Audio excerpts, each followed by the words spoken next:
Hello, one and all, and welcome back to another episode of Adventuring Academy, the vodcast where we get into the nitty-gritty of how to run tabletop games for you, your friends at home, and all the wonderful theory behind how we tell these collaborative stories together. I could not be more excited for our incredible guest that we have on the Adventuring Academy today. They're near and dear to my own heart. They've been working side by side on Pirates of Leviathan, which is now airing, as well as redacted, unspecified future future seasons of the show. You better be glad I could keep a secret. That's all I'm going to say. I'm very glad you keep, because there's plenty of secrets to keep. They are all over the world of tabletop design. They've worked on so many amazing projects. They are the game designer for Mutants in the Night, a Forged in the Dark TTRPG about fighting back against a system that is rigged against you, as well as Plot Armor, a one-player TTRPG about the invincibility of your mecha anima protagonist. They were a writer for the narrative-driven board game Sea of Legends, and were a designer as well for Wizards of the Coast on Dungeons and Dragons. They are our creative and sensitivity consultant for Dimension 20. You can see them streaming on Twitch. Please welcome Orion D. Black. Thank you. It's so weird hearing all that stuff. You're like, I'm sitting in my room in quarantine, just like scratching my belly and eating pizza, and you're like, oh my God, it's Orion. I'm like, huh? Excuse me. I know it has never been. It's already kind of abstract to have your work living outside your body in the world, let alone know that feel. Yeah. Let alone when you are truly cooped up in your living situation, and then you're like, people in the outside world know of my name. They have heard of my works. What do you speak of? Orion. A pleasure to have you on the show. We talk a fair amount, not while the camera is recording, but lovely to have a recorded conversation. I wanted to jump right into it to talk about, because you came on board to the Dimension 20 crew during COVID times, when we were in post for like a massive amount of media, because we had been scrambling to get quarantine stuff together. So truly a like baptized by fire scenario, where Orion came on and we were like, hey, here's 2 seasons of the show, please help, and jumped right in. And I've also, one of the like have an incredibly like profound insight into not just tabletop, but I think also into actual play, which, given that tabletop is kind of a newer medium, it's been like less than half a century of existing on the world, or about half a century of existing on the world, and therefore actual play for tabletop being even newer than that. Mm-hmm. We're in, I think, a very exciting time, and you're one of my favorite people to not only talk to about, but honestly just like listen to expound on what the future of this medium is. I wanted to just open up the platform, so to speak, for you to talk about like where you think actual play has been, where it is right now, and where you think it's going. I have a lot of feelings on this particular topic. It's a tough place. I'll say that first, because we still live in the wild west of an internet age, not the 1990s where it's like, oh no, like you got GIFs now or whatever, like nothing so spectacular that it breaks open the universe. But in the confines of entertainment on the internet, things have changed so dramatically. Like I personally, like, I do some streaming. I've been on some shows, here and there. Like, honestly, it's such a common thing now. Like, a couple people, oh yeah, I was on this or on that. The way that we put that forward, or that we put it forward before business, really comes down to like what we're doing now. Like we're having a casual conversation. That's podcast definitely were the precursor to like actual play with video and all that kind of stuff. And so it developed in that way. And I think that even podcasts get a lot of their feel and vibe from not only radio, but from tabletop. People who have that experience, which is fairly common, you know how to talk to people, how to narrate a story, how to bring in characters, all that sort of stuff. You know, GMing is a skill that in the game, you know, has a particular set of functions and designs, but it's also like being a master of conversation, you know? So when you pull those things together and you have actual play, which is now like you're on video, you have a game that is physical, but then people have to start converting it to digital. You have to find platforms that work. You have to learn all these new things. A lot of the people who are, let's start with like the ground level, who are independent, just play some games or have made a game or two, and they get on something like Twitch, and the way that people present actual play comes from this place of natural expression. So it's, like I said, conversational. It's sharing what's inside of our house. It's watching. It's like Critical Role. You're like, oh, I'm watching a bunch of friends do their thing. That's the vibe. That's the thing that I'm getting out of this. But actual play really hits people in that special spot, and I think it's especially powerful right now because everyone's so separated from each other. And so I'm thankful for that. I'm glad that a lot of games get to be on display and everything. The present is a very interesting time. Yeah, and actually, now that you mention it, it does seem like a very interesting. Yes, I agree. You might not have been picking up on it. Let me put you on right now. Yeah. When it comes to the future of things, I get really excited. Like, it's one of the reasons that I'm working with y'all in the first place is because y'all formulate exactly what I want to see happening in much smaller spaces. I want to see companies who are picking up actual plays and turning them into shows. And to me, like, actual play is a show. I am defining a show by what you expect on TV, you know? And that comes with a lot of parameters that when you're coming from a space and you have no background in it, that is, we're all playing together in a room and we're just going to put cameras up and, you know, have nice microphones and cameras. That's one thing.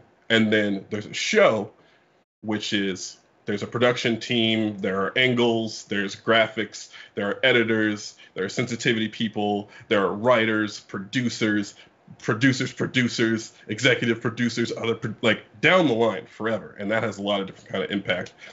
And I feel like both of these camps are sort of afraid of each other, you know? They're both thriving in their own ways right now. But there's this fear where it's like, well, if we actual play started framing our show like a TV show, where we started cutting things up and putting up graphics and going at angles and all that sort of stuff, much more than they are now, does that lose like the heart and soul of what we're doing? And then there are people with all the money going, can this make me money? That's what I care about. That's it.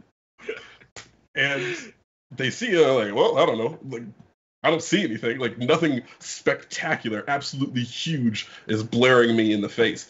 Even the fact that we have Dimension 20 and Critical Role, which are extremely popular, more popular than any tabletop anything has ever been when it comes to shows.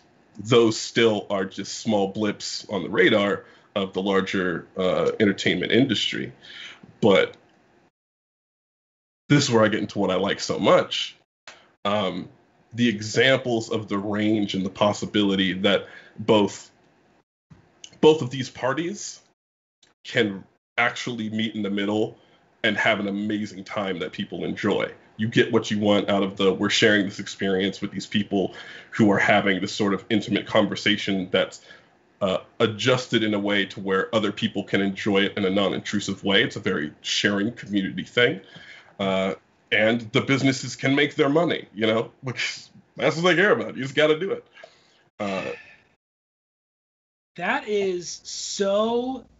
Well, first of all, immediately upon you putting forward this idea of this spectrum that these shows exist on, from on the sort of one end, like to what degree is our weather vane kind of pointing towards we are faithfully recreating the magic that we felt at our table playing these tabletop games, versus what are the considerations that we have as entertainers, right?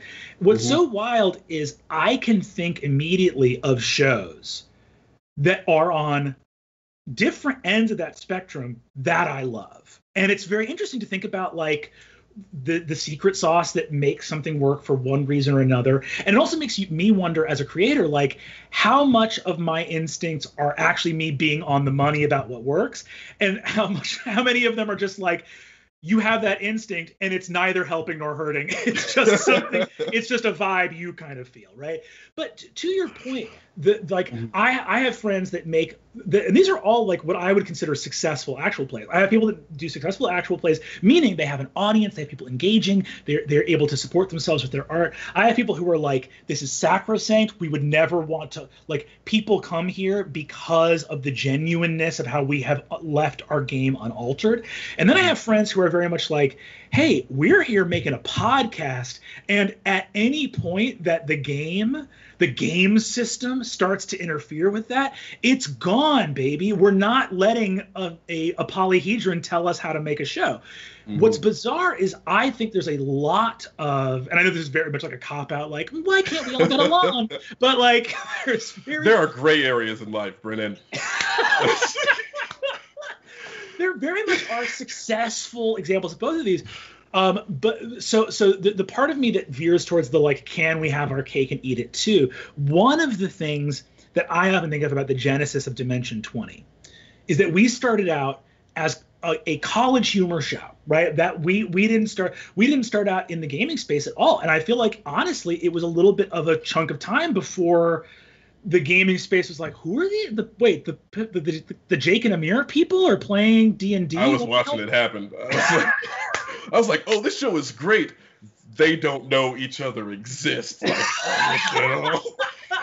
it was like, when are these two going to run into each other in the hallway? Like, how's that going to go down? Well, it was super wild. But what ended up happening is, what I saw that was very interesting was college humor tapped into something about the internet and the relationships that like YouTube creators and people form with their fan base, of like what is the through line through all of college humor's 14-year history or whatever. It is the hardly working. It's the vibe of our sketches take place in the office where we're writing our sketches. And something about Dimension 20, I do think that one of the things people love about actual play media is, as you are consuming a story about Riz and Fig and Fabian and Gorgug and Adine and Kristen, you're also consuming a story about Ali, Siobhan, Emily, Murph, Lou, and Zach, right? And it is this weird alpha beta wave thing where there is something deeply satisfying about, I'm watching a reality show about my players that I like while I'm consuming a story very actively about characters that I love and want to see succeed. So I think there's something very interesting in that. About like, you are doing a reality show while you are improvising a work of epic storytelling, right? Yes. It's something that only people with a very specific set of skills, can kind of walk into. It's just sort of the happenstance of sort of how we grew up, the intersecting things that were all happening at the time. There's that spectrum, and you said, like the whole can you have your cake and eat it too thing, and I always see it as like, there's like a list of like 20 things that each side wants or needs to happen, and you have to go in each one of those times. Can I have this like bite of cake? Yes or no? Can I go without this one so I can maybe have that one? That was chocolate, this is vanilla. I'll take the chocolate, Like, it's that weighing game of back and forth. I feel like there's a lot of absolutes that people have around how things have to happen or what it means if you are all the way on one side or all the way on another in this particular spectrum. And there are so many different levels to it. The accessibility on the entertainment side is way, way harder to break into. So I feel like, that's one of the aspects that can make it even more intimidating for anyone in indie to go, oh, can I even crack into there? Do I want to? Am I going to have to give away everything that makes me creative? Are we going to have to rewrite all these characters? Do we have to take this out or take that out? And one of the reasons that I'm glad that these bigger shows with funding and studios behind them are showing that that's not true. Not to a full extent. There's always going to be compromises that you have to make because business.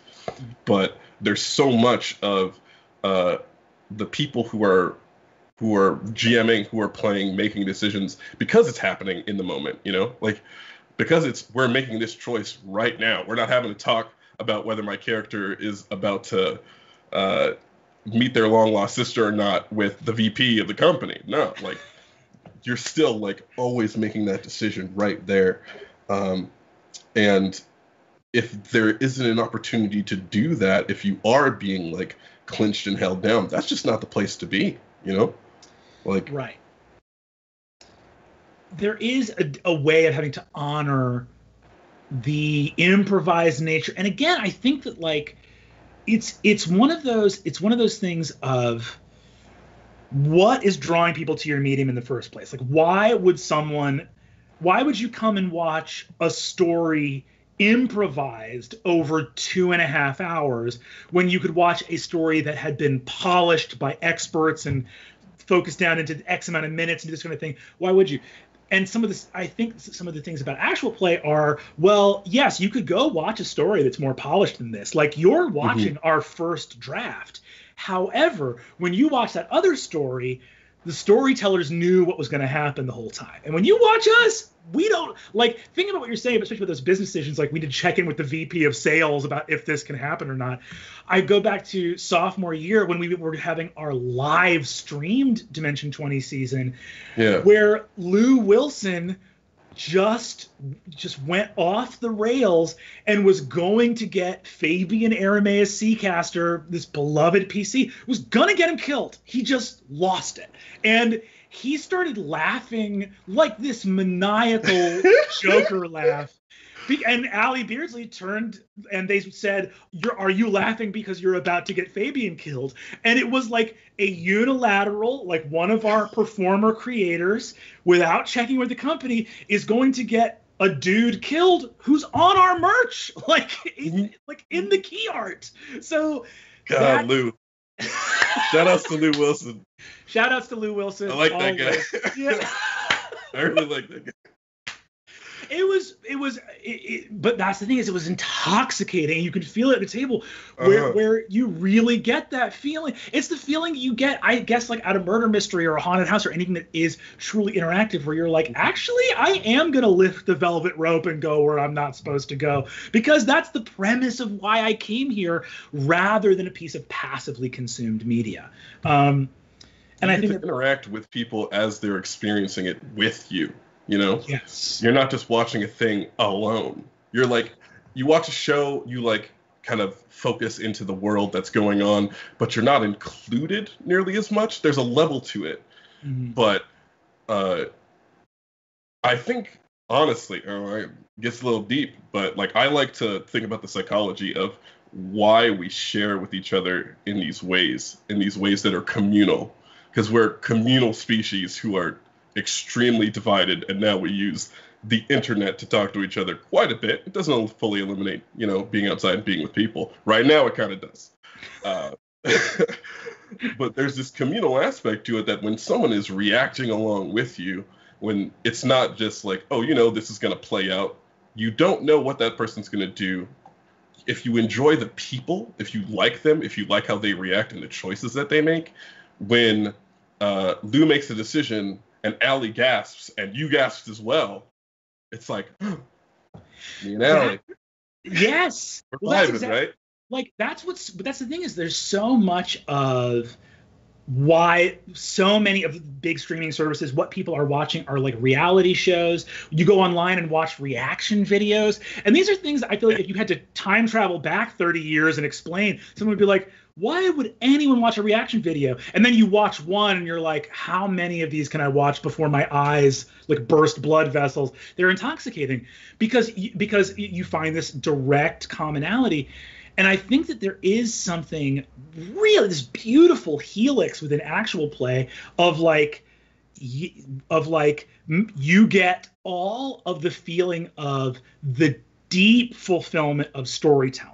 Because yes, there's a lot of like quick hit videos that are great to watch and give you that serotonin rush right away. But if you watch it for a whole day, you walk out being like, what did I do with my day? Which is not a feeling you get if you watch like a piece of epic storytelling that can like affect you emotionally and prompt catharsis. But on the short term, when a nat 20 gets hit, you and the 7 people at the table couldn't have known that was going to happen. You get a 7-person reaction video from the people that are theoretically in charge. Serotonin, like, baby. Just shoot that shit right in there, you know? It's so what can feel better than when you get the exact number you needed to get? And that's something that is shared so intimately between viewer and the creators. It's very, like if you're watching a piece of prestige, if you're watching, I don't know, Breaking Bad, you don't get to see a cut to Vince Gilligan in the chair going, "Woo, great job, That would be hype, yeah. If he said, I am the danger, and then you pan over and everyone's like, God damn, that was good. And then you stand back. Oh my God. Yeah, that was incredible. You're so good at this, dude. Yeah, exactly. And he's like, you're goddamn right I am. Right. So it's like that. I feel like those are the kinds of things that you do want to emphasize. So it is this weird thing where on the ends of the spectrum, I think that you can point at, I think, what the likeliest pitfalls are if you are creating actual play media, which I'm glad we're having this conversation because we talk so much on the show about gaming and stuff, but I feel like in a renaissance of people, I want people to watch this show. If you have a great game, I want you to release that because, again, there are so many of the barriers to entry that have been lowered. If you can grab some mics and some content, like, you can make this stuff. And looking at the pitfalls on either side of that, right? What I see people fall into that go to that element of all it needs to be is a faithful recreation of our game, right? Mm-hmm. We've talked about it in the Dimension 20 cast before about things that we love to do in home games that we know wouldn't work on stream. Right. Yeah. We had like a cabin weekend because I've been playing D&D with a bunch of the Dimension 20 people prior to even making the show together. Right. We had a weekend. This was back in like 3.5 D&D. The crunch was so deep and powerful that we spent an entire one of our very limited like 2.5 days together, just deep diving into item creation feats and people making custom magic items for themselves. You're taking me back right now. I was 15 years old. I liked a girl, so I played D&D with her. I did. You know, here's the thing, real quick. My first roll was a nat 20. For real? Yep. Oh, I liked the girl. She was like, hey, let's go play D&D. I was like, okay, whatever. You're really cute. And then I was supposed to scale a wall, and I rolled it, and it was nat 20. And she freaked out, and I was like, she's like, you just like leap over that wall. And I was like, that's cool. This is interesting to me. You're still cute. This is just very cool. We can have both. There you go. Exactly. Yeah, porque los dos. There's an incredible thing too there that by the way, segue. What was your because I love talking about actual play and I want to come back to this eventually, but I also want to talk a little bit about your life in tabletop in general. Like, so you were 15, crush on a girl, first rolls a nat 20. Is that your? So that's wild. That's my villain origin story, yes. And now I will crush this planet with my iron fist Fear Doctor Doom. No, okay. I love that. I love that. Well, I think that's so. Here's what I want to posit to you. Like, from that initial seed, what was the expansion out into tabletop like? And also, this is something I want to talk about as well, because we've had a lot of awesome guests on the show who have tremendous background in tabletop, but usually like more game specific, right? Often just D&D, or maybe D&D and like World of Darkness. As someone who not only has designed indie games, but also has like a wealth of play experience in these games, I want to get like real academic about it and be like, what is tabletop? What is this activity at the core? That's a lovely question, Brennan. Thank you. What is art? Yeah, but like a real like beard stroking moment. But yeah, like personal biography, like following that Nat 20, what was your entry into the gaming space like? And looking at the sort of wealth of gaming and design experience you have, like, what is it we're all chasing at these tables together? Well, you were just like, what is the meaning of life, tabletop edition? Well, you see, we're all one with the universe. So when I was 15, I played with this girl. The room that we were in was a room with a science teacher. The science teacher was amazing, is amazing. She's a great person.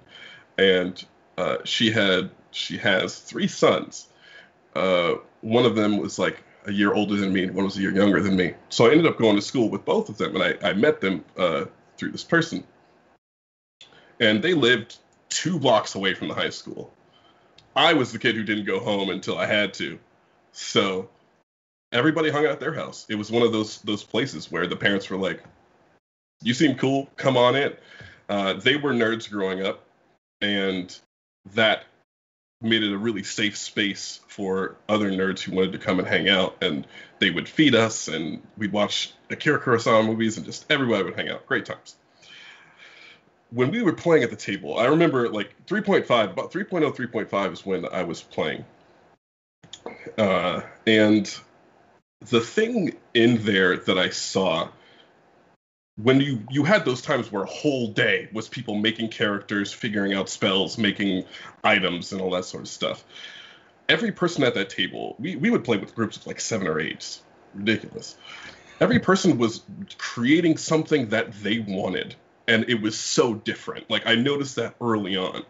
There was this one person who was like, I want to be a lion and a shaman and like all this stuff. And this other person's like, I want to be an evil fucking sorcerer. Like, I'm just gonna like mess with you guys this whole time. And someone else is like, oh yes, I'm going to be like a proper elf or whatever. Like the dad usually was like, oh, I'm old school elf of the 70s, you know. And everybody was getting something different out of it. And it was just so easy to see. And then as time went on, like, that's kind of what it is to start. That's something that's really cool. But what really makes it hit, what really makes TRPG so special, is that you create this like person or story, whatever it is that you want, and then you have a conversation inside of it. And the conversation is framed by how the game is designed, what you want to talk about, what you want to interact with, what you want to feel. And that's a really intimate thing to do. I feel like that's why, you know, people get super mad or start crying, or we laugh and have a great time, because you're trying to emulate something that you want. It's a desire that you're playing out a fantasy, like regardless of what kind of fantasy it is. So, and especially I know that a lot of queer people have found out that they were gay, a different gender, whatever it is, because they were playing and they were like, yeah, I've been playing this character who's this gender for 10 years. And for some reason, I just can't get, I feel. And then someone's like, psst, that's you. They're like, well, I love tabletop gaming. My name is John. Like, you know, like, have a blast. it's a place where we can experiment with our desires, where we can, if someone, like in the real world, where can you go and be violent, in a way that doesn't hurt anybody, right? You can join a boxing gym, which not everybody can, or you can be like, I am a barbarian, How many, like, tiny and literally, like, small girls and women decide to go, I'm this big, badass barbarian? How many times does a person of color go, this is a world that isn't racist? How many times does some, like, nerd go, like, I'm going to be super smart in this and everyone's going to like me because of it, Like, everyone just takes what they want and they put it into it, and then everyone honors each other, being like, well, we're working together while we're achieving our fantasy. We just have this goal. Doesn't matter what it is. It just facilitates the spaces where we can be awesome, where we can lose things together and gain new things together, and just have a conversation about what we want out of ourselves, what we want out of other people, out of our communities, out of our relationships, and different game systems. Let me pause right here. This is why you should really play a bunch of systems. Different game systems are formulated specifically to allow you to have, in safe and very easy ways, to have particular kinds of conversation. You had mentioned Mutants in the Night, the game that I made. I made that game with one thing in mind, and it was to make a space where initially I was like, I want to make a game that Black people will really like, and it'll just vibe with them. Because there are games, everyone can enjoy any type of game, whatever you like, but I want to make a specific thing, because has that happened? I don't know. I don't see it. I'll do it. As I continued on, I saw the intersections of marginalization of all different kinds of people and within myself, and went, okay, this game is going to be for Black people, but it's also going to resonate with literally everybody else. I'm going to make this thing that is about you choosing what your mutation is in a world that takes all mutants and puts them aside and says, you're in these confines, you are lesser than, and all sort of this stuff, because everyone has felt that way. It might not be that you have the same privileges or oppressions, but everyone has felt that way. And so giving everyone a space where it's like, here is my mutation that reflects how I interact with this thing of society. The thing that, when I put that out there, I feel like people treat me bad for it. And then I went, hey, you have powers now. You are the thing that people don't like about you, and you have the power to change the world around you because you are that thing. And then setting it up so that the community and helping the community is the basis of how you get to do that while having a positive effect on, it doesn't go, you can change the world and fix everything. It goes, here's what you can do in your life in a size that you can recognize. And that is extremely specific. Like, that game is about that. And I go, hey, you want to play that? That right there? Have you ever felt like an X-Men? And you're like, I feel like shit. Jean Grey get to hang out over with Professor X and Laser Eyes. I want to do that. Like, you can do that, right? Like, but other games do other things, and like you can explore that and like find out what you want. Like, really, it took me like 2 months really thinking like, what is my fantasy? What is my fantasy? Find out what you want, and there's something for it. And if there isn't, you can make it. You literally can. I'll send out the resources. I'll throw paper at you. Links. Yes. First of all, we need to get links to all of these Mutants in the Night, and I want that clip of what you just said.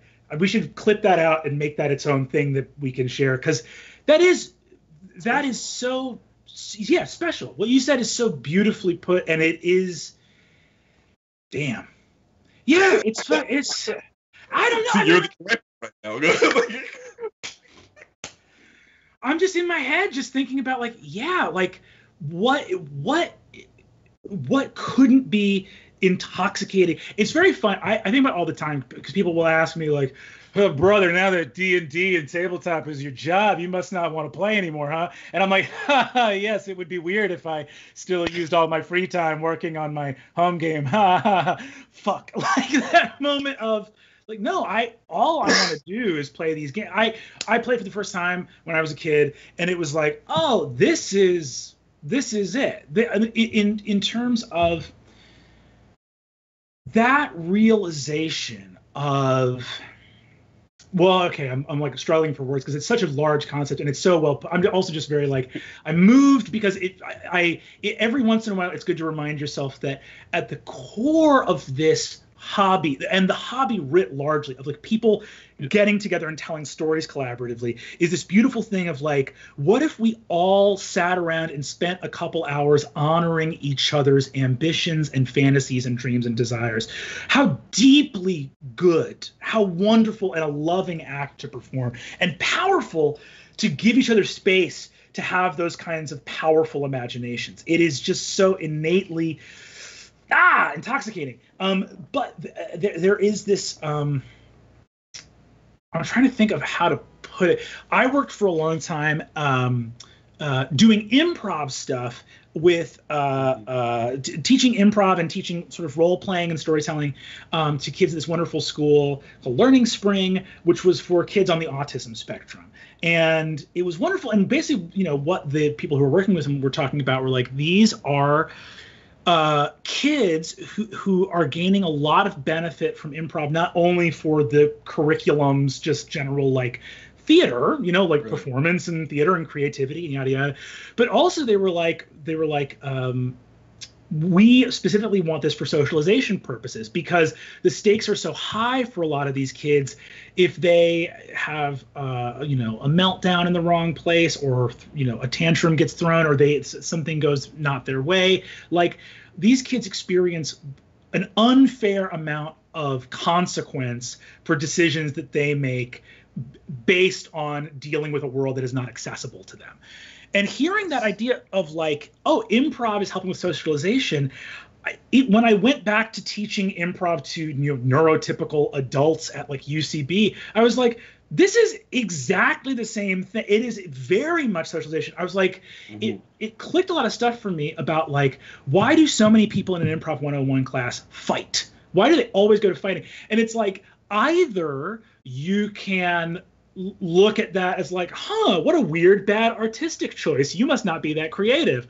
Or you can go, how costly are screaming fights in real life in terms of social consequence and ramifications? And the idea of going up on a stage and being able to look another adult in the face and be like, fuck you, buddy, and not get fired, or it feels good. And that element of socialization, and like what you're saying is like, of course people go into a fantasy realm and go like, what is it that I am able to do? It's one of the reasons that I've often never held it against people who try to optimize characters in whatever game system they're playing, because I always go like, hey, life is hard, and the fantasy of hyper competence feels really good. Like leveling up in real life is hard as hell, and the ability to like go out and do a couple fights and get some powers is deeply gratifying. But specifically, and again, that idea of you're saying like, what is the fantasy or the dream that we can manifest at the table together? It's so wonderful. That idea of what tabletop is about like we all have dreams of who we want to be, or the kind of story we want to tell, or the kind of experiences we want to have, and they're going to mean more as we collaboratively honor them, is so interesting because it's such a deep root of like my improv background of like, you know what I mean? That idea of yes and, but I would always like not yell, but I would get on a soapbox and sort of rant at my students about like, yes and is not about the literal words yes and, it's about reorienting your value set and your paradigm such that when people share their little heart's dream with you, you don't swat it out of their hand. That it is a reflexive attitude to go, oh, I honor that. And actually, you having shared that vulnerable dream, maybe part of you does want to be a werewolf. Maybe part of you does want to be, as you're saying, like this other gender or this other orientation. Like the moment you show that to me, it's just deeply honored. And maybe we'll put it through adversity because that could be a cathartic thing for you. But its truth, that's honored right away. Yes. There's this thing that I heard many years ago that has stuck with me and like highly defines how I treat other people. And it was that someone else had heard from their friend. Someone had gone to this person and laid out their life dream, just, you know, heart exposed. And like you said, you have that moment where someone can just be like, oh, it's going to be too hard, blah, blah, blah. You know, that person, the only thing that they said is, okay, how do we make it happen? And tabletop is that, how do we make it happen for a lot of people? It's, oh, I'm going to put my fantasy inside of this world. This is how we're going to make that dream happen. I'm going to have it in this space, you know? And that catharsis of someone going, oh, well, you made your character as strong as you possibly could be mathematically, and you want to see how easily you can kill this dragon? Awesome. If that's what makes you feel good, great. As long as everybody's having a good time, other people are getting what they want out of it, you know? Like, we're here, there's a social contract going on. Everyone wants to get to do the thing that they like, you know? Mm-hmm. And honestly, it's one of the reasons, that slight sidebar, why like people have these individual classes that they drift towards, character archetypes, because it's like they want to feel unique and have something that says, this is the kind of role that I want to play, or a place to start from, or to use and divert or subvert from. Mm-hmm. And so it's very easily recognizable to be like, oh, well, like, I'm going to be this barbarian. I want to be just like, I want to be a himbo. Like, everybody cool? Yeah, I'm going to be a himbo. I'm like, cool, you're the himbo character. Have a blast, you know? So it's that recognition, acceptance, and then action of being able to perform. Yeah. I think that's so beautiful. And it's...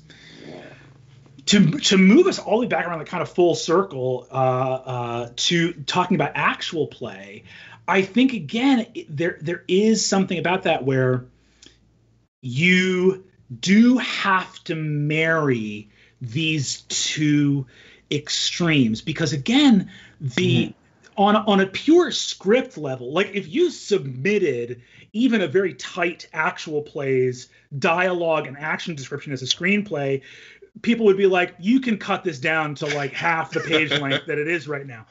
Yeah. But that's not what it's about. What it's about is there is this alpha, beta, or whatever. There are these, you're consuming the narrative and the meta narrative at the same time, right? That you're going, look at this group of people extemporaneously honor something they know is going to bring their friend joy in the moment. Look at them navigate how to make their dreams come true when one of the collaborators are these little plastic rocks with numbers on it, or a set of cards, or 10 candles burning down around them. You know, like, look. Shut up. Truth be told, I've been like hungering to play 10 Candles for a while. I have friends that have offered. I still haven't played it. It sounds so goddamn cool. I talked with the person who made the game on Twitter. Like, we're fans of each other, and they were like, "I want to play 10 Candles with you." I'm like, "I want to play 10 Candles with you." Can we play? It would, like, you know, not happening this year. But exactly. One thing I wanted to point out, that from what you brought up, is that like when you pull it into a show, it becomes this thing where it's like, we have, of course, people have to honor each other, but now it's also, we have to honor who's watching, you know, because you're inviting them in. It's like, you have this very different role, but you're a part of it, you know? And so it's why people, not all actual plays flourish. And I think a lot of that, to me, comes from the fact that, one, there aren't as many people being put in the spotlight who are making stories that connect on those levels. That's not giving people what they want. People are doing kind of like, oh, well, I'm going to do this like as much generic, understandable sort of thing going on. But there are a lot of people who aren't doing that, who aren't, you know, either they don't know how to make the transition, they're not getting enough of the spotlight, whatever it happens to be. But that's a responsibility that people with shows have to go, okay, well, we're exposing ourselves, but we're also exposing you to all of this. And if we're going to be honoring each other, you're an other as well. And that's why it's showing that it is possible to do that while still being a show that has a business behind it is something that I think is like, we can do this. Like, you can get in that middle ground and explore. It's really exciting. It's really, really exciting. And it's really, there's something fascinating too that you're pointing out here, which is like when you have a constellation of relationships, every one that you add makes the web of relationships exponentially more complicated. Like two people have one relationship. Three people have three relationships, and four have like six, like the lines between them all become more and more complex, right? So there's an interesting element where at a normal table, it's like in a game with a GM, not everyone has that, but you still have like the relationship of like player to player, player to GM, your relationship as a player to the dice, to like whatever the sort of like the manifestation of the system's will on the narrative, which is in a way honestly like the game designer manifesting themselves at the table through the system they created, and off, like in a way every single game of Mutants in the Night you have played at because you were storytelling through the mechanics that you offered up. I wish I could just pop up like a genie in everybody's game. Just be like, look, I hope y'all have a great time. Like your haircut. Love each other. Give that blessing and then decorporealize. There's this like, when you add the audience into that, I think it becomes really interesting because now every element at the table has a new way that they interact. What's so funny for me, coming again from an improv and performance background, because when I look at a lot of different actual plays, I think it's so interesting. You look at Critical Role and be like, okay, so this is a group of people whose commonality was they were all voice actors and they all work in video games and they have this ability to command this gravitas to their voice. And when Dimension 20 was starting, we were like, okay, we're all like comedy people. We're all like improv background. And the piece of advice I used to give to my improv students, which is, I think, has served Dimension 20, but is also something that I recognize. I almost don't have it fully formulated as a theory in my head, but just to kind of vomit it out into the world. I used to tell people, like, when you're doing stand-up comedy, you're directly speaking to the audience and you're forming a direct connection to them. When I'm doing improv, I'm putting as much effort as I can into having all of the audience melt away and not exist, because the benefit that they're getting there is this voyeurism of seeing a piece of theater where that fourth wall is intact, of this moment of like looking at a scene occur between two people where this thing is like preserved. However, I think that's true for improv. I think improv benefits the most that you can make the audience truly feel like a fly on the wall, where it's like you're seeing a private moment. How cool for you that you saw these characters in this moment where they didn't acknowledge your presence at all. However, as I say that, I realize I'm contradicting myself, because spiral in. It's a spiral, baby. It's we can talk ourselves out of anything. But it's that moment of I realize that in Dimension 20, I look to the camera all the time. A roll comes up, and there are moments where, like, if I hit that nat 1 and I realize that my players are going to get away with something that they shouldn't have gotten away with because of a bad roll, I look to the camera and I'm realizing as I'm saying it, that is me looking at the audience being like, you're sitting at the table with me. Can you believe this shit? So I don't know how to square that. Like, does the audience want to be at the table, or does the audience want to be a fly on the wall, or do they want to zip and zap back and forth between them? And as an actual play show, do you have to make a decision one way or the other? Just circle it. If you can't square it, circle it. That's literally like my thought concept is like, I don't know. I'm just gonna keep going and like we'll figure it out along the way. When someone has an answer, we can talk about it. Yeah. Like that's one of the things, that's like, that's an element to it that everybody gets to answer with their show, with their version of what they're bringing to the table. And that's another reason why we have so many. This is kind of what I'd posit towards like businesses. It's like every single show is going to be extremely different from the other one. If you look at the range of what we have that has been produced to where someone with that background could kind of start seeing it click, they're all extremely different from each other. even the way that people decide to have their characters, whether people are dressed up or not, if they have big maps or if they're using digital or all sorts of things. And people have a lot of, because they're looking for that connection, some people are like complete fourth wall. Some people are like, hey, I'm talking to you, you know, like Jim Halpert looks at you every time and you're like, thanks, Jim. Like, there's so much that you can get out of it because, kind of like we were saying earlier, the fantasy is like there's that level of inside the game, but as a viewer, that fantasy is also extremely different and broad. And you can watch a bunch of actual play shows that are even playing the same game. D&D does it all the time. And it's not like, oh, well, this person's playing D&D, so I don't have to watch that show. People get all these different things from all these different shows, and they're all going to be extremely unique because it's like saying, oh, these 6 people who are having a conversation in this room are going to have the same conversation as these 6 people in that room. So no, even if you say, hey, both talk about bananas, they're not going to both end up in the same place, you know? Yes, so. Absolutely. And I think that's true too of like these different conversations that are happening in these different places are totally manifested by the people that are having them. And again, because it is this meta narrative, I think a lot about the fact that like, you know, like D&D as an example has like tried to for so long I feel like make a movie or a show that would be like the D&D show. But of course the problem you get into with that is it's like yes, there's Forgotten Realms and Krynn and Planescape and all this stuff like that, but D&D doesn't have an IP. It's a system, right? It doesn't really like, so you get into this weird thing where it's like anytime you try to tell the story of D&D, you're like, either we're talking about one of these campaign worlds, in which case it's just a kind of high fantasy Lord of the Rings-esque whatever. And then you're just like, well, are we really adapting D&D or are we adapting, you know, Dark Sun or whatever, Spelljammer? Right. Versus, can you bottle it?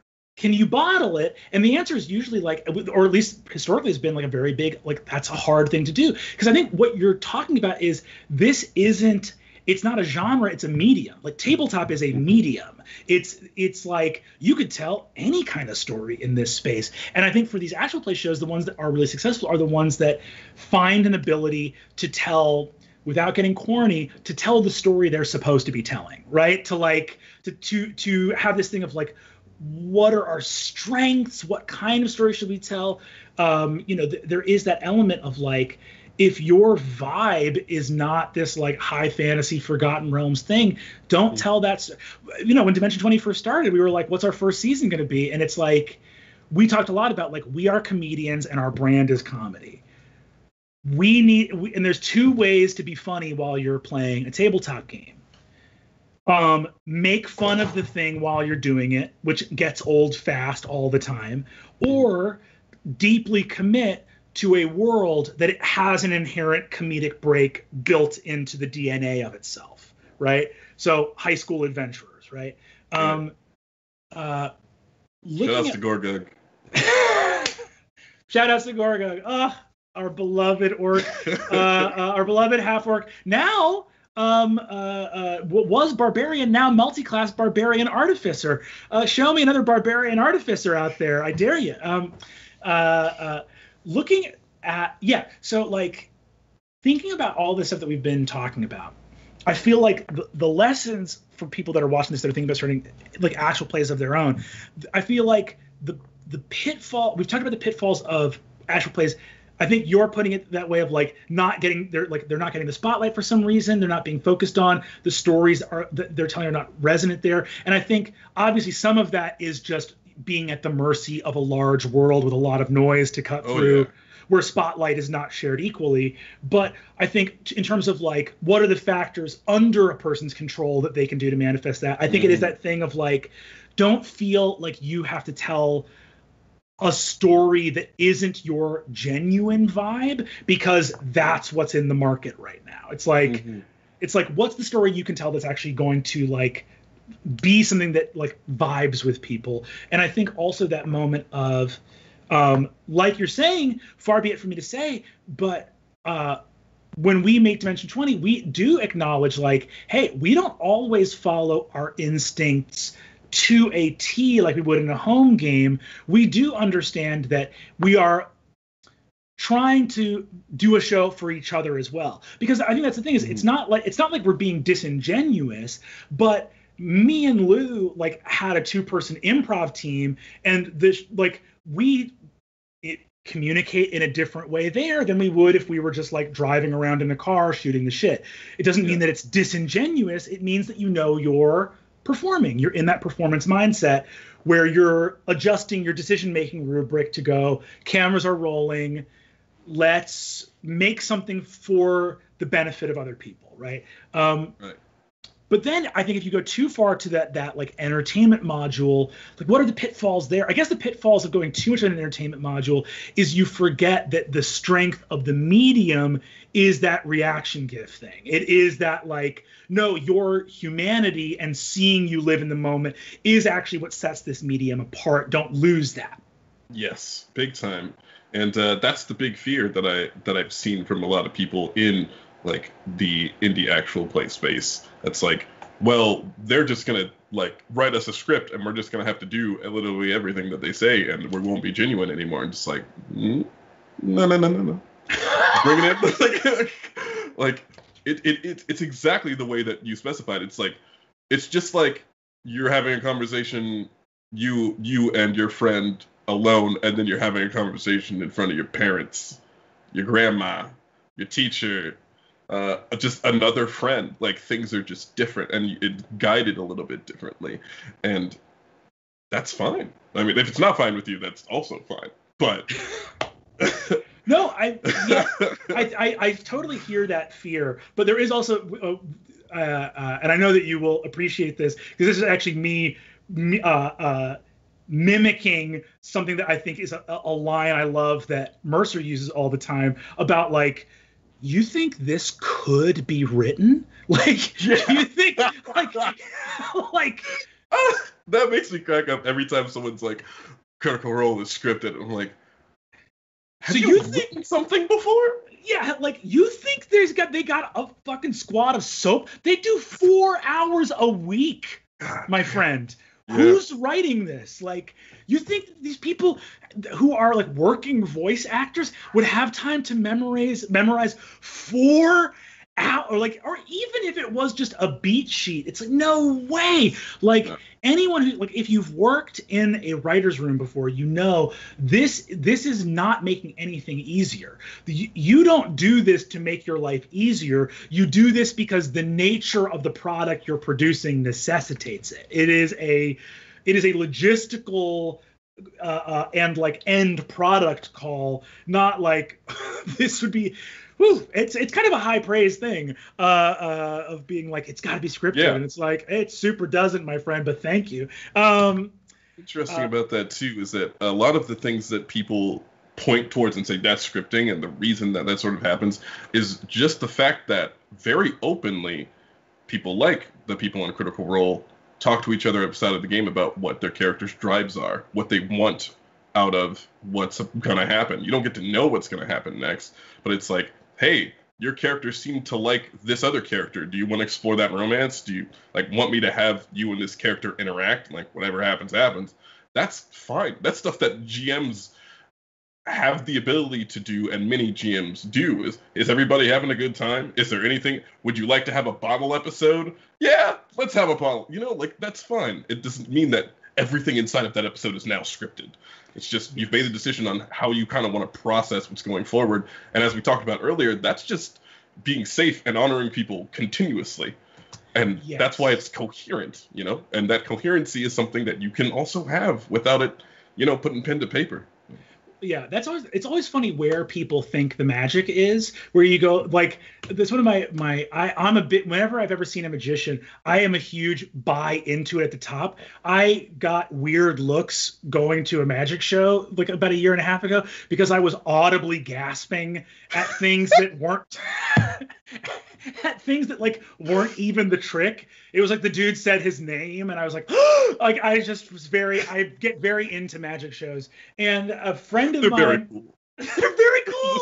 They're very fucking cool. And a friend of mine like is the exact opposite of like calling out what he thinks the trick is while it's happening, which drives me up the wall because I want to be like obviously magic is not real, but the idea that you, sight unseen and completely untrained, think that you're gonna call what the trick is here in the scene. My God, the hubris, man. Like, in any case, that thing of like, yes, something miraculous is happening, but it's so funny to be like, why do you think the miracle has to be that this is secretly scripted, rather than just the other miracle, which is the more obvious one, which is these people have spent hours grinding out camaraderie, trust, and a sense of oneness, and are able to produce the same end product through what they have stated as the way they're doing it, which is this mutual respect and honoring each other. Yeah, and people, you have done that as well in your own home campaigns. That's why Matt Mercer keeps saying, you, not me, you. Like, your table's going to be different. Don't think you're going to be like us. You also have a great group of people with which you have fun and all that, yada, yada. And if you don't, hey, maybe go get one if you want that. Or just watch the show. You know, whatever it is. Yes. But it's not this thing that, maybe, you know what? Maybe people are like, they're a little jealous because they don't have that. Like, they're not open communicators, and they're like, damn. It's a very, yeah, well, I think there is an element of having to, like, one of the great things that's going back to the magician thing is that I heard one time a magician said that was great is anything that looks like magic is usually an individual that was did something incredibly ill-advised, which was spend hundreds of precious hours learning how to do a really, like, ill-advised thing, right? Of that, like, I'm going to practice holding a quarter in my palm for hundreds of hours until I develop the muscle to be able to make a thing that you can't do. And I think in that same way, people are often looking for a trick rather than the like how do I get the thing? And you're like grind it out for hundreds of hours, you know, like grind it out, build trust. There's not a secret trick. It's like just routine, like hours into days into years of commitment to building community and having that thing, and that is the trick. But it doesn't sound glamorous, but that's really what you have to do. And it's your version of that trick. Yes. It's like the aspect. That's why, you know, we watch different magicians, right? It's like, what is your version of that trick? What is your very cohesive group of people who, you know, have these skills and things that they like? What is the best version of that, of your version of that? And the comparing them is sort of, you're like, oh, well, is this magician better than the other one? And it's like, well, I enjoy this one more than you do, and that one, you know, you enjoy more than I do. It's a rough place to start comparing people. You can formulate more skill, but it's really about who's having fun at your table in the court of TRPG. 100. I fully agree. We have done such a deep dive into these topics I love so much that we have barely any time left to get to these fan questions. But we'll jump into some questions here. This first one comes to us from Filled with Pie. Thanks, Filled with Pie. Hey, big fan. So I'm bilingual, and even though I've gotten more into campaigns in English, I'm really passionate about running a campaign in Spanish for all my friends back home. Any advice on how to combat this inherent language barrier / lack of translation in the D&D community, and any resources for international multi-language D&Ders? Thanks, Filled with Pie, for this. First of all, I would just say, like, this is an extremely awesome and laudable goal, and I deeply hope that the resources. Sick. Sick. Yes. Please do that. That'd be so cool. Yeah, truly. I think that would be awesome.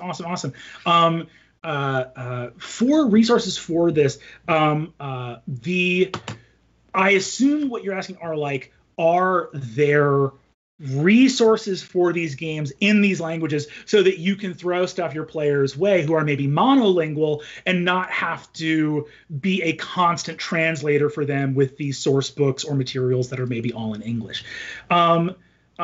off the top of my head, I would say, like, if you're still on our Discord, hopefully we can, when this episode comes out, people that do know about this can holler, because I, off the top of my head, don't know of any Spanish language source books for like the bigger tabletop games, other than what a cursory Google search would yield.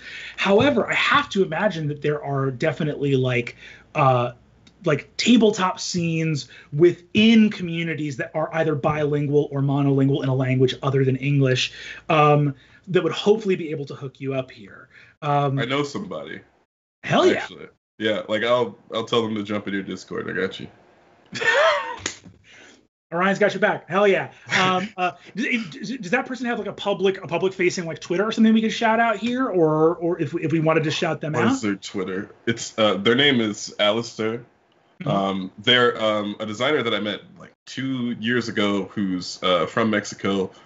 We chat like every now and again. They're one of my favorite like TRPG people, just like flat out. And they're definitely the person to talk to about that, because they come to the US a lot and have those kind of issues. It's like they're like super proficient in English. It's the concept of how do you bring stuff back? Is there translated versions? All that kind of stuff. Very similar space. So I'll ask them, and I gotta look up what their Twitter is.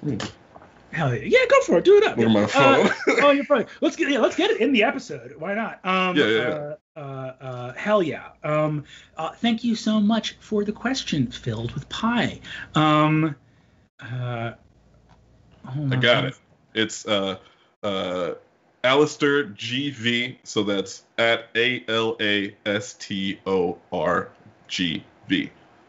Amazing person. I couldn't recommend following them enough. Hell yes. It fills me with joy that Orion had a specific answer for that question, because it's a very dope question, and I'm glad that there is like an answer out there.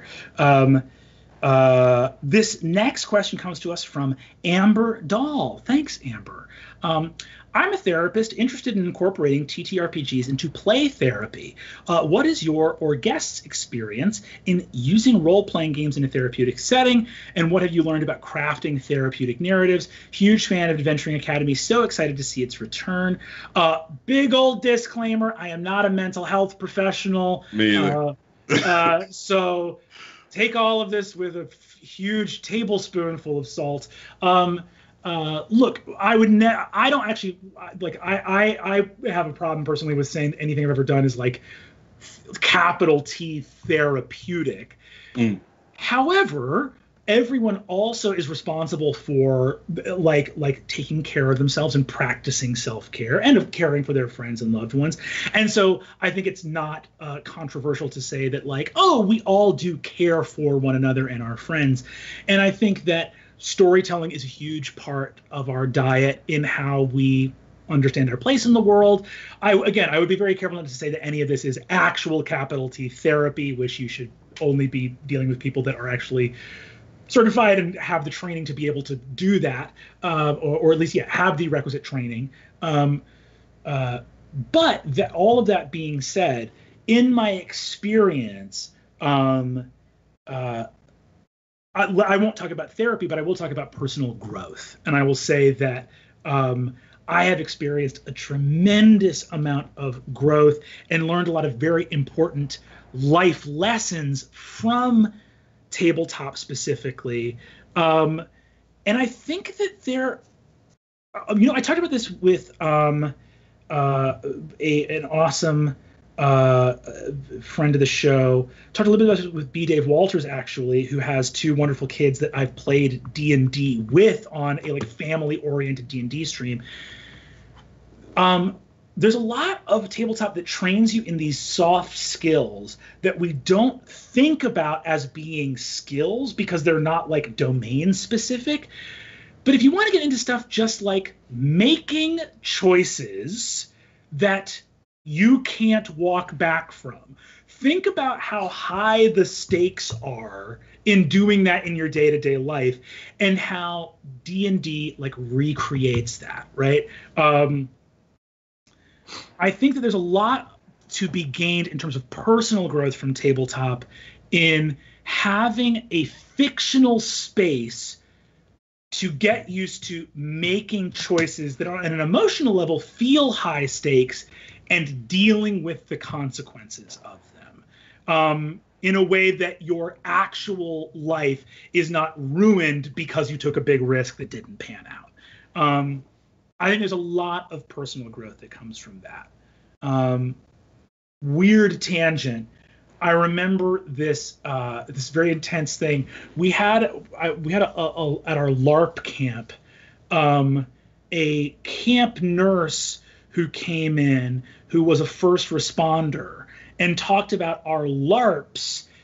They were like a paramedic, right? And they came in as our like camp nurse that summer and sort of saved our life when our other camp nurse had like come out. So it was someone that didn't have any ties to LARPing space and was just like person who worked as a paramedic, showed up, didn't know any nerd stuff at all. And then we were like, do you want to be a bard and wear a tunic? And they were like, what the hell? And I talked to this dude by the hot cocoa machine one night after they'd been at camp and been through an adventure game for the first time. And they were like, what you are doing is incredible first responder training. And I was like, what? We're running around with foam swords. And they were like, the things that we get trained in are, you hear a scream in the woods, do you run away from it or run towards it? You've trained a bunch of 11-year-olds to run to the scream through the dark woods. Like, you've trained them to, like, a loud noise goes off and they leap into action. And they were like, those skills, whether you are wearing a tunic or not, like, there are parts of your, I guess what I'm saying in terms of this question is, there are parts of your brain that learn lessons regardless of if those lessons got learned in a game or not. And I think that is something very beautiful about tabletop. That, again, I won't go so far as to say it's therapeutic, but we'll say there's a lot of personal growth from that. I also want to, I've been trying to find this person while you were talking. There is someone I know who works in therapy. They're a grad student, do drama therapy, who also are in tabletop role-playing games. You can follow them on Twitter at RYOMASA, like Ryomasa. Their name is John. They talk about this stuff, very interested in these things, and I know there are a couple of other people off top, I don't remember who they are, but there are a couple other people who are exploring that same sort of thing as well, and I'm really excited to see what comes out of that, because I know that I've heard a lot of positive things from those people. Hell yes. This next question comes to us from Emma. Thanks, Emma. I don't know if you've dealt with this at the table, but how do you deal with players who are being disrespectful towards a character? For example, respecting the player's pronouns but not the character, or making a character choice that makes another player uncomfortable. Thanks for the question, Emma. Punch him. Finally, you're getting the straight advice from Ryan. Cold cock 'em, one straight to the chin ought to get the job done. Thanks for the question, Emma. Moving on.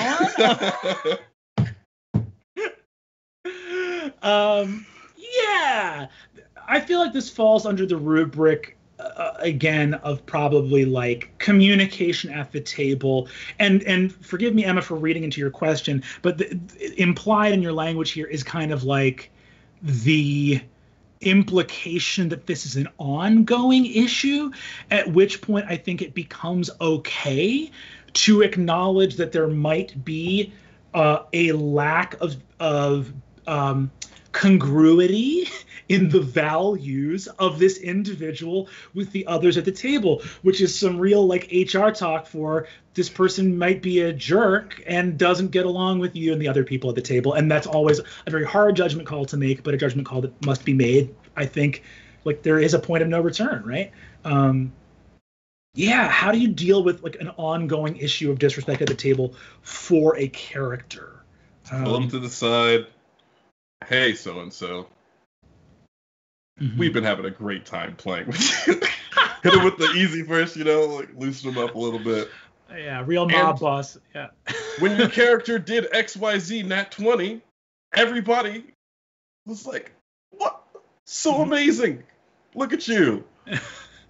It's just that sometimes, especially with this particular character, it seems out of character for you and your character to be behaving in this particular way. Don't know if that's a character choice, but we can steer that into a place of comfort for everybody where we'd rather not go in that direction, and we can keep having these great moments together.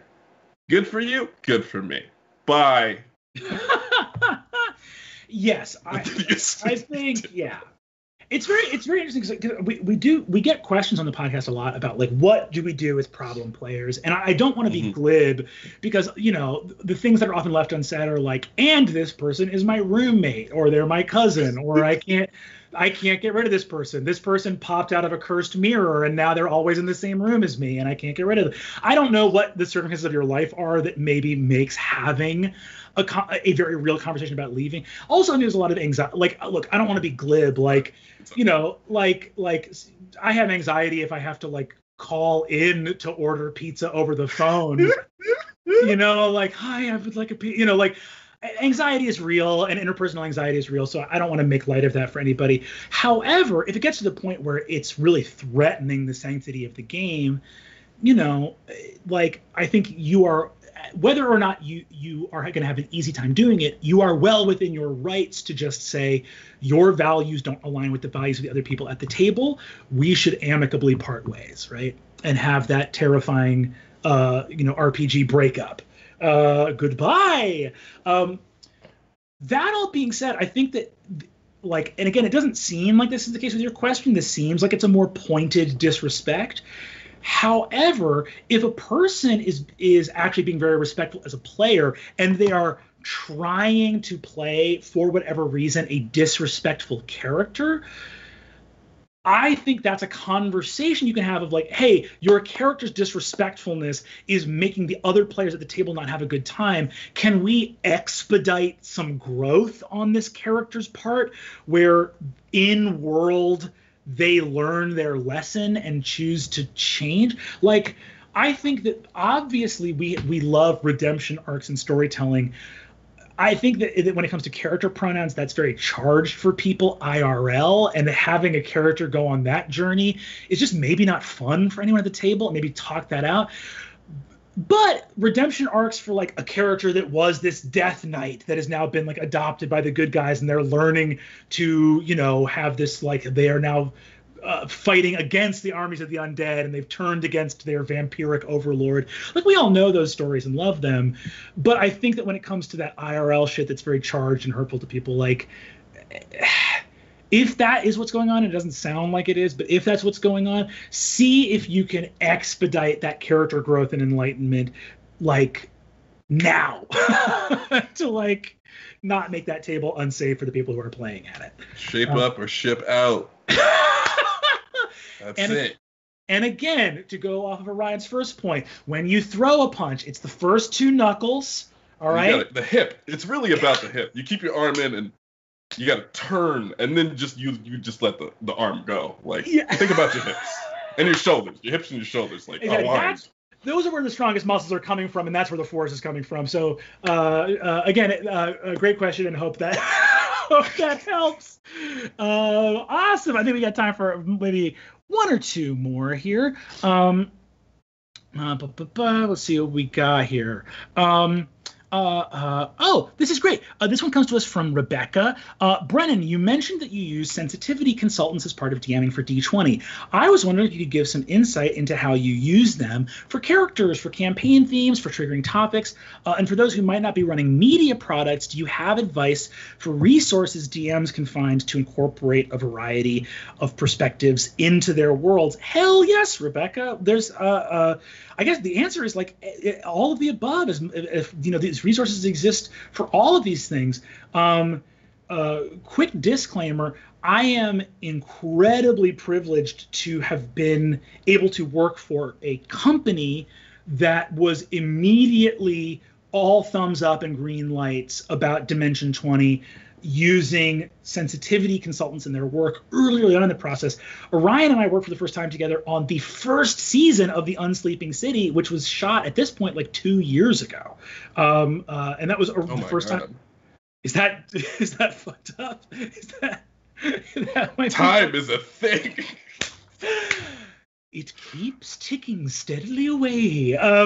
But yeah, Orion and I worked for the first time 2 years ago, and Orion consulted for the Unsleeping City season 1, which was a season that I was adamant about using sensitivity consultants for, because we had diverse castmates in the cast who were making characters in a setting that is based on the real world. And it was like, Zach and Lou were going to themselves have a Black PC and a Japanese American PC that we're gonna have family members like in and around the city. So it was this moment where I was like, oh, there's no way I like launch into this as a white DM without hitting people up to talk about how to do that ethically. And now we're just a point where Dimension 20 has expanded even more, to the point where now we have like sensitivity consultants come in to talk about seasons, sensitivity consultants coming in to talk about whether we should do seasons or not, like early in the process. During we're working with consultants, and thankfully now, like one of Orion's like jobs on Dimension 20 has been to come in now in the post process, like as we're watching these episodes down, which is rad as hell. And then, of course, before I kick it over to Orion, like a bunch of resources do exist, even if you're running a home game and you don't have a budget to like hire people. Thankfully, there's like, we just had Jennifer Kretschmer on talking about the accessibility toolkit, and she's great. Oh, she's incredible. We had an awesome time with her on Adventuring Academy. There's a zillion awesome resources for your home game as well, without you having to like have a show budget to hire full-time people, etc. Orion, what are what are all the things that one can use sensitivity consultation for, both in creating media products and just in like their home games? I went back to the internet. I found luckily, the thing is that there are resources. The place to start, I feel like, go on Google, look up TTRPG safety kit. It should be the first thing on there. There's a bunch of things about it.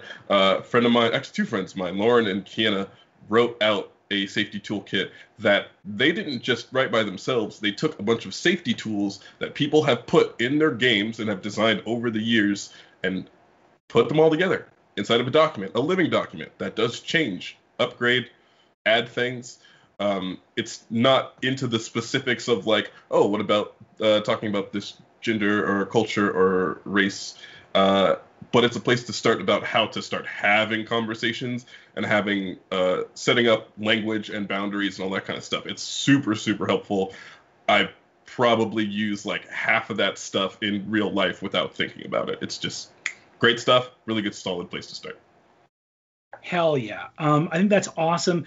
Looking up those resources online, there is so much free stuff available. And I really want to sort of striate this out into, if you have a home game, it's like, there is no sort of like budget with you to work for. There are so many of these free resources available. There's a lot of great like Tumblrs on. There's one that I really love, which is Medieval POC on Tumblr, which is all just about like, it's a really dope Tumblr that has a ton of stuff about all the different POC that lived throughout European history, so that when people are like, hey, why aren't there any people of color in Westeros? You can actually say like, hey, if you're talking about the historicity of a fantasy land, which first of all, why are you doing that? But let's say you did want to do that. Here's all the ways in which that's fucking ahistorical, right? Like, look at all of this data examples we have. So there's a tremendous wealth of resources online. And not only are the resources online, there's also resources that catalog those resources. So if you're kind of thinking like, but where would I start? I just Google like, how do I be good? Like, no, you can really look up, might not be a bad idea to Google that, but there are resources that catalog these. So you can have an explainer or have a starting point from which to begin to like educate yourself, because it's really is just a process that the sooner you get started on, the safer your table becomes. Mm-hmm. I would say now, caveat, as soon as money starts getting involved, meaning you are making a media product of some time, you're making an actual play, I would say, look,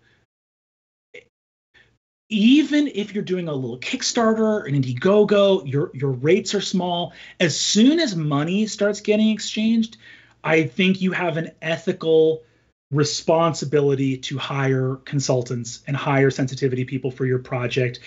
And if it's not in your budget, you've miscalculated your budget, right? Like you need to like go back and figure out a way to make this a priority, because as soon as your tabletop project really starts metamorphosizing into any kind of business entity, I think that you do have an ethical responsibility to find the space within the project to bring people on board who are going to have eyes on that. And that's like, I think that's very significant. There are just so like having worked with the sensitivity consultants I have over the past like 2 and some odd years, the amount, there are very few things that Dimension 20 has done that have yielded as many incredible positive results that have shaped the show in such meaningful ways as the awesome consultants we've worked with. I promise you, even if you have a very small indie company, indie product you're making, it will be worth your while to hire sensitivity people that do this work. They will make your project so much better by their presence in it. Can't recommend highly enough, and think you probably have to. That's my 2 cents there. Looking at other questions, probably have time for one more. Hold on here. What you got? What do I got? Wind up. Here we go. Let's go with this one. This feels very fun. How about we'll go from one from Coriander here. Coriander. Next question comes from Coriander. How do you navigate players who play to break the DM? How can you make sure that your boundaries and needs as a DM are respected too during play? Especially for players who might think that they can wear you down to get what they want. What are the options when it feels like it's better to cut your losses and end a campaign early? Coriander,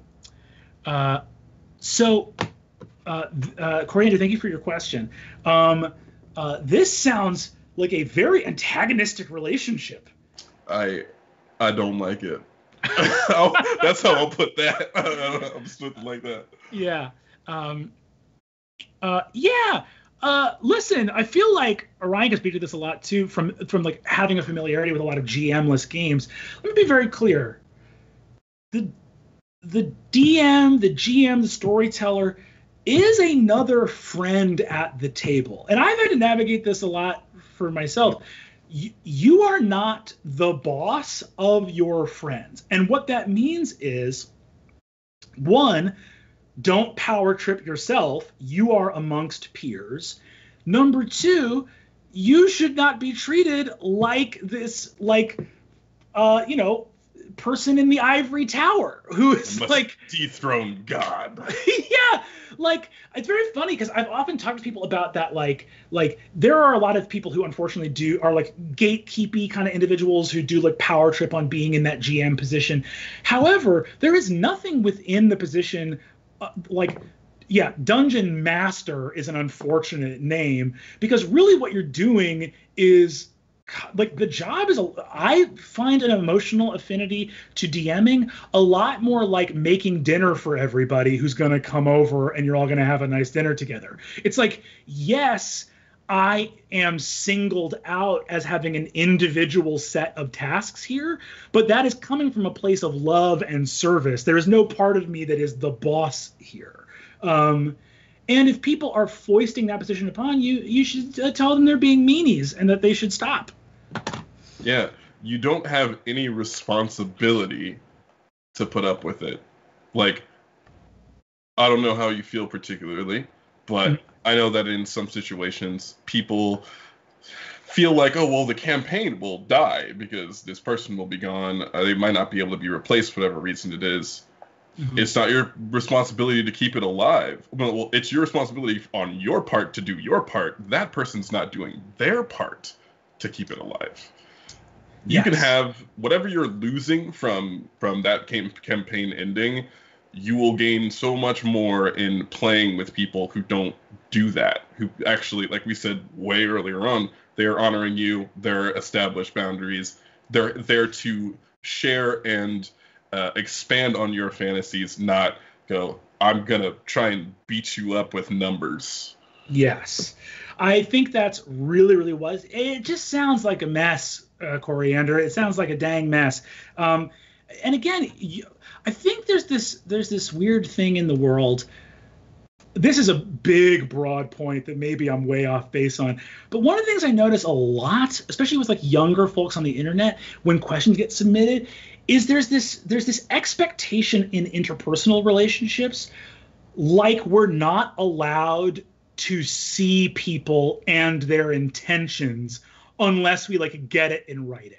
Does it make sense? Where it's like people being like every time I hang out with this person, I feel really bad about myself, and they do things that seem like they're trying to undermine. But I haven't found a signed document that they wrote saying that they're trying to fuck with me. So am I allowed to? And it's like, yeah, if you get a bad vibe, there's no court of law here. Like the bad vibe is the proof. That's the proof you need.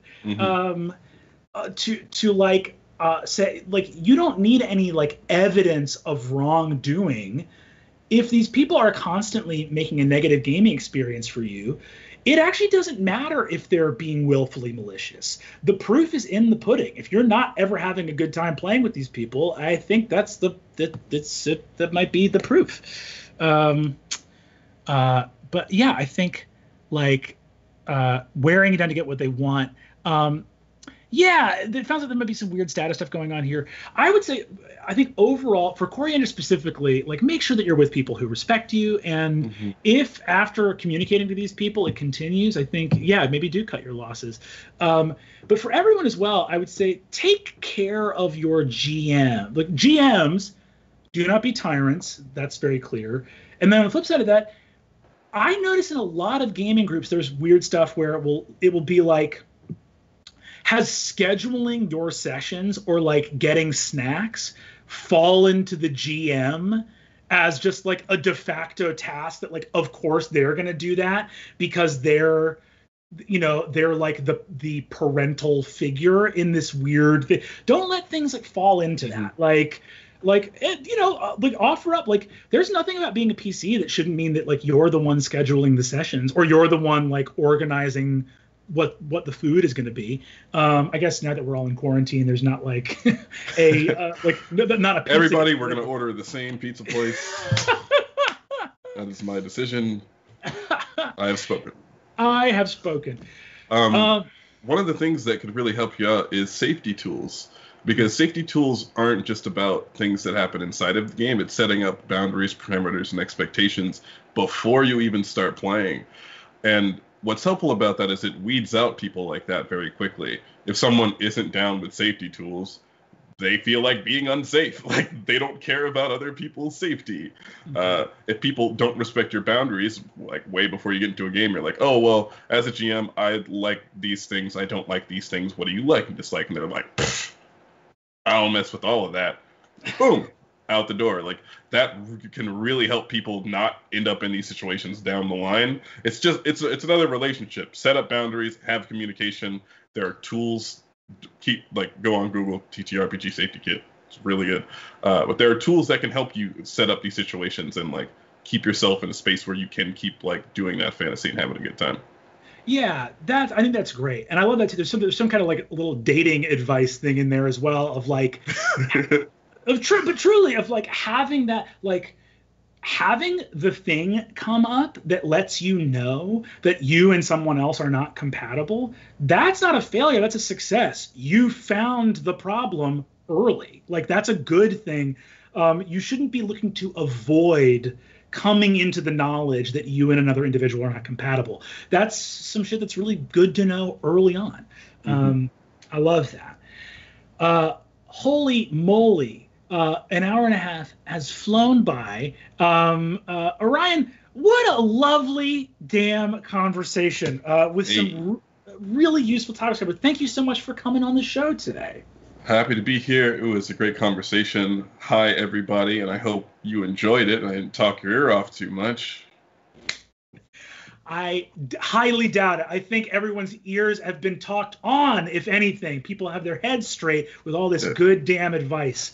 And again, from both of us, from the hips, shoulders squared up, first 2 knuckles. Real secret, honestly, is the toes. You strengthen your toes and your punch gets significantly stronger. I'll just leave you with that. That's it. I'm done. I love in the first revamp where in the first Adventure Academy where it was like 2 Dimension 20 people. We ended with punching advice and how for people to bringing it back, baby. Lots of love from us here at Dimension 20. Thanks for watching Adventure Academy. We'll catch you all next time. Peace. Peace.